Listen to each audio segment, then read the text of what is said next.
Hello student, ज्ञान प्रवाह classes में आपका स्वागत है। एडोटेरिया करंट अफेयर वर्षिकांक 2026 की जो सीरीज चल रही थी उसका पार्ट ये 19 है।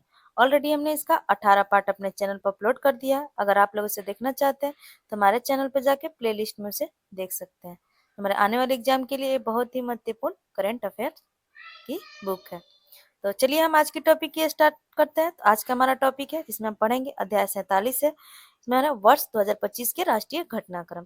इसमें हम पढ़ेंगे मार्च महीने के 2025 की राष्ट्रीय घटनाक्रम के बारे में। इसका हमारा पेज नंबर है 97 से लेकर 98 तक।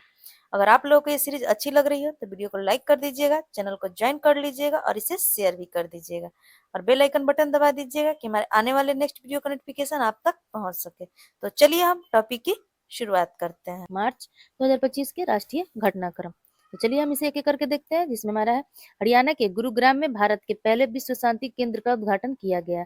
अगला पॉइंट है त्रिभुवन सहकारी विश्वविद्यालय विधेयक 2025 हाल ही में लोकसभा से पारित किया गया है। इसका उद्देश्य गुजरात में देश का पहला राष्ट्रीय सरकारी विश्वविद्यालय स्थापित करना है। अगला पॉइंट है तमिलनाडु सरकार द्वारा राज्य बजट में रुपए के प्रतीक चिन्ह को तमिल अक्षर से बदलकर बजट पेश किया गया है। अगला पॉइंट है गृह मंत्रालय के तहत नई दिल्ली में वतन को जानो कार्यक्रम का आयोजन किया गया। इस कार्यक्रम के तहत जम्मू कश्मीर के 250 बच्चों से संवाद किया गया है। इसका उद्देश्य सरकारी गृहों से 18 वर्ष से कम आयु के बच्चों को निकालकर राष्ट्रीय एकता को बढ़ावा देना है। अगला पॉइंट है हमारा स्माइल कार्यक्रम। यह एशियाई विकास बैंक द्वारा वित्तीय पोषित कार्यक्रम है। इसका उद्देश्य लॉजिस्टिक इंफ्रास्ट्रक्चर को बढ़ावा देने तथा लॉजिस्टिक लागत को कम करना है। अगला पॉइंट है 4 मार्च 2025 को भारत के सर्वोच्च न्यायालय ने घोषित किया है कि दिव्यांगत्व आधारित भेदभाव के विरुद्ध अधिकार एवं मौलिक अधिकार है।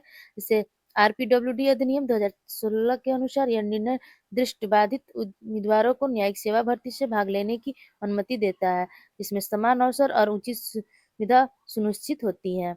अगला पॉइंट है केंद्रीय मंत्री अश्विनी वैष्णव ने एआई अनुसंधान, नवाचार और कौशल विकास को बढ़ावा देने के लिए इंडियन एआई मिशन के तहत प्रमुख पहलों की शुरुआत की है।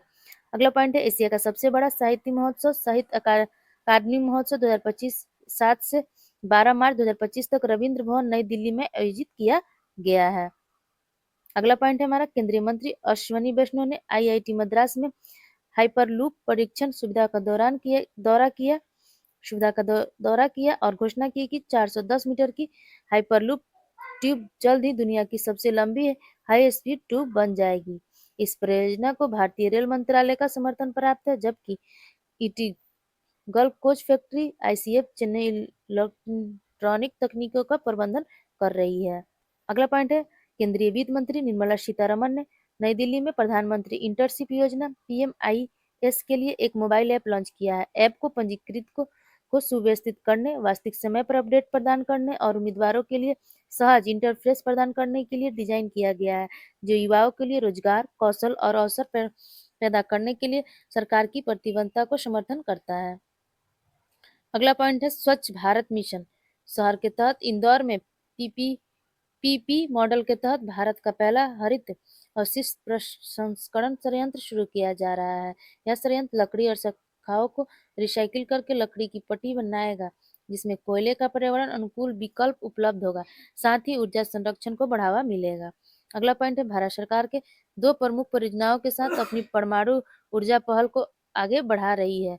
इसमें महाराष्ट्र में जैतापुर परमाणु ऊर्जा संयंत्र और हरियाणा में गोरखपुर परमाणु ऊर्जा परियोजना है। जिसमें उत्तर भारत का पहला परमाणु ऊर्जा संयंत्र गोरखपुर गांव एवं फतेहाबाद जिला हरियाणा में स्थापित किया जाएगा। अगला पॉइंट है टेलीमेट्रिक्स विकास केंद्र सी डॉट ने दूरचार और आईआईटी में नवाचार को बढ़ावा देने के लिए एक इनक्यूबेशन कार्यक्रम समर्थन लॉन्च किया गया है। यह कार्यक्रम दूरसंचार सॉफ्टवेयर, साइबर सुरक्षा, 5G, 6G, एआई, आईओटी और क्वांट टेक्नोलॉजीज सहित क्षेत्रों में स्टार्टअप को समर्थन देता है, जिसमें एसटीपीआई कार्यान्वयन भागीदारी है। अगला पॉइंट है हमारा सामाजिक न्याय एवं अधिकारी मंत्रालय द्वारा राष्ट्रपति भवन में आयोजित दिव्यांगजनों के सशक्तिकरण हेतु पर्पल फेस्ट 2025 में 23,500 लोग शामिल हुए हैं।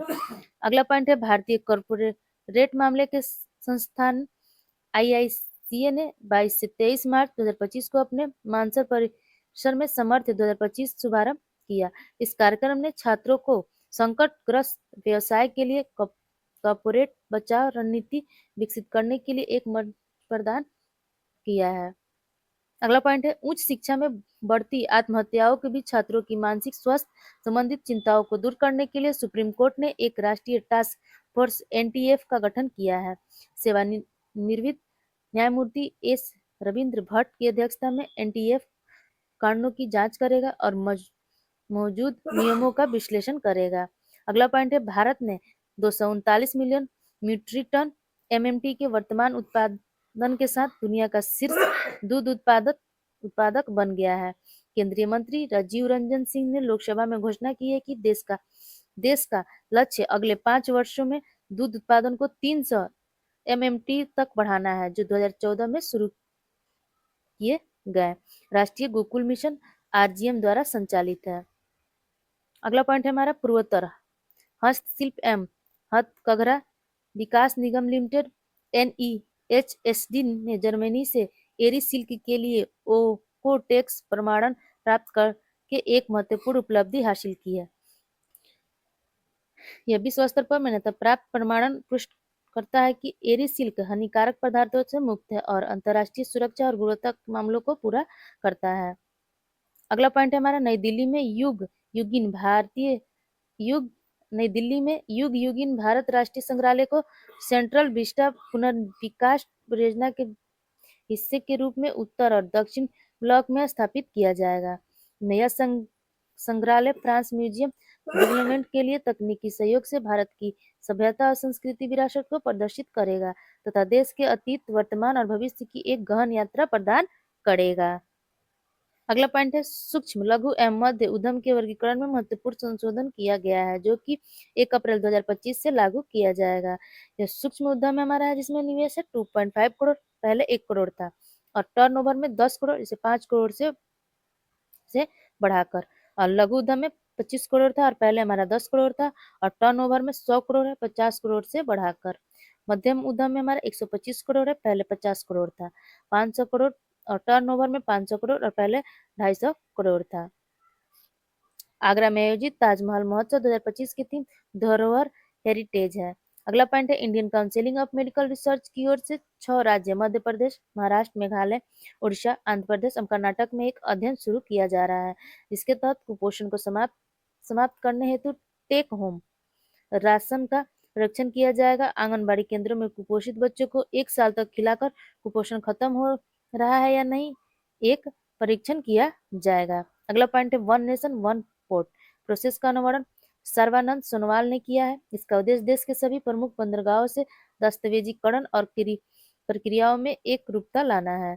अगला पॉइंट है गुजरात के गिफ्ट सिटी में ऑस्ट्रेलिया भारत खेल उत्कृष्टता फोरम का आयोजन 5 से 6 मार्च को किया गया है। अगला पॉइंट है हमारा नोएडा एयरपोर्ट के पास ओलंपिक सिटी बनेगी, जिसमें हमारा 52.4 हेक्टेयर में ओलंपिक स्पोर्ट पार्क बनाया जाएगा।